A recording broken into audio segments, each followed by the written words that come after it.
La liste des journalistes assassinés dans les pays arabes de la Ligue arabe est interminable. L'Algérie, plus d'une trentaine. Au Liban, 24 depuis l'indépendance du Liban, dont 12 après la fin de la guerre civile en 1990.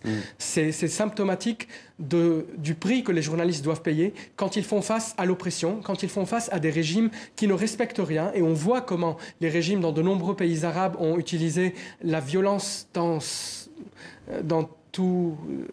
toute son horreur contre leur propre peuple. Donc une voix qui les dérange, comme celle de Samir en 2005, qui appelait à la souveraineté du Liban, qui appelait à la démocratie au Liban, mais surtout une démocratie où toutes les composantes de la société libanaise sont réconciliées, et également que le Liban ne peut vraiment être démocratique et indépendant que si son entourage, en particulier la Syrie, est également une démocratie. Donc il a beaucoup dérangé. Alors au-delà, dernière question avant d'aborder la thématique de cette 4e édition des Voix d'Orléans, une autre question on a parlé de l'Algérie, du Liban, sur le reste du monde. Qu'est-ce qui vous a frappé ces derniers mois? Il y a eu notamment l'assassinat qui a eu un retentissement mondial du journaliste saoudien au consulat d'Istanbul, consulat d'Arabie Saoudite à Istanbul en Turquie. C'est Khashoggi. Qu'est-ce qui vous a frappé sinon? Il ne fait pas très bon être journaliste ces jours-ci. Les risques liés à la vie des journalistes ne sont plus uniquement confinés aux pays en développement et dans les dictatures. Malheureusement, au sein même de l'Union européenne, ces 18 derniers mois, 3 journalistes ont été assassinés en Slovaquie, à Malte, en Bulgarie. Il y a eu également, bien sûr, les attaques contre Charlie Hebdo en France, mais également Annapolis Gazette aux États-Unis.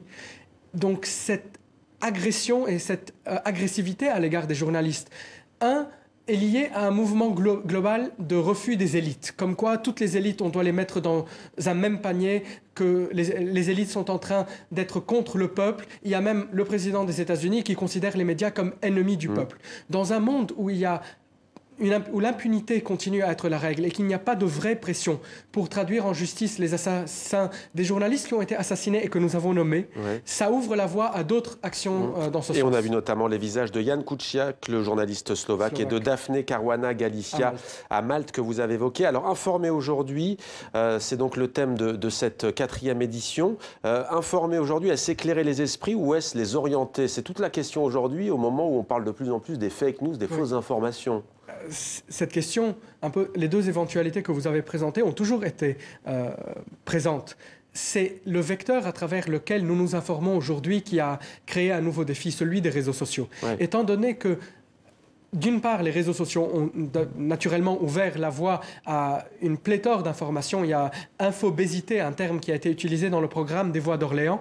Mais en même temps, étant donné le fonctionnement des algorithmes, le fait que Facebook, étant une compagnie privée, veut que je passe le plus de temps possible sur ces pages.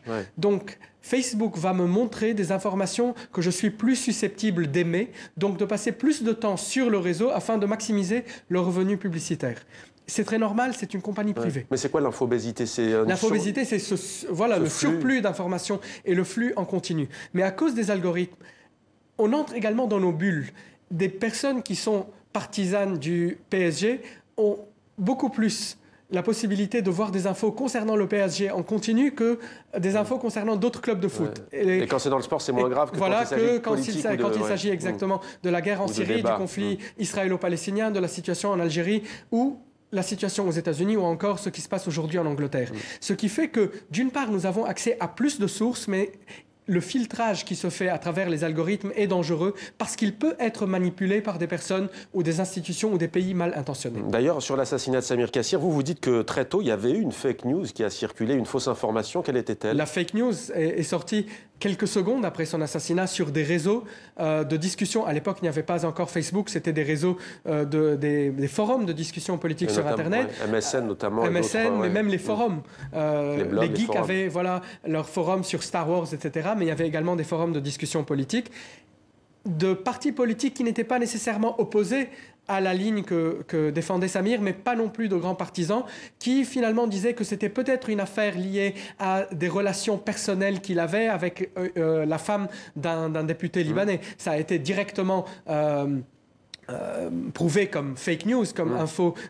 Mais en même temps, c'est très important d'essayer de savoir qui avait l'intérêt de diffuser des informations pour ternir sa réputation quelques minutes après l'assassinat. Alors justement, aujourd'hui, que préconisez-vous, vous qui êtes défenseur de la liberté de la presse au Liban, contre ce qu'on appelle les fausses informations, les fake news? Parce qu'il y a aussi une tentation de la part de certains pouvoirs de brandir à chaque fois ce terme-là pour discréditer toute information alternative. C'est un vrai dilemme. La loi n'est peut-être pas le meilleur chemin, comme par exemple ce qui s'est passé en France avec toutes les intentions louables de la loi française, parce que ça donne la possibilité au président turc, au président égyptien, au roi ou prince héritier saoudien ou au président iranien de dire également nous sommes un pays souverain et on va légiférer.